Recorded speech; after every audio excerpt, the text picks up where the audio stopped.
ကဲကျွန်တော်ဒီတကားတချင်းလေးတစ်ပုဒ်နဲ့ဒီပွဲကိုနှုတ်ဆက်ချင်ပါတယ်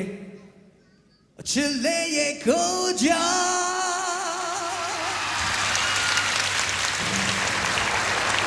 အဲ့ဒီရှိပါကျွန်တော်တို့ကိုဝေထွန်းကကျွန်တော်တို့အမတ်တရဝင်ပြီးတော့တိခတ်ပေးမှာဖြစ်ပါတယ်ကျွန်တော်တချင်းလေးအများကြီးတိခတ်ပေးခဲ့တဲ့ကိုဝေထွန်းမှာကျွန်တော်ဖိတ်ခေါ်ပါတယ်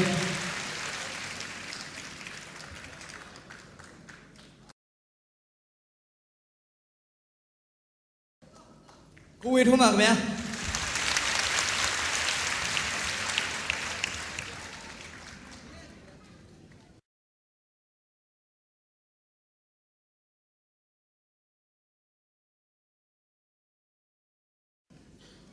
ကဲဆရာဝေ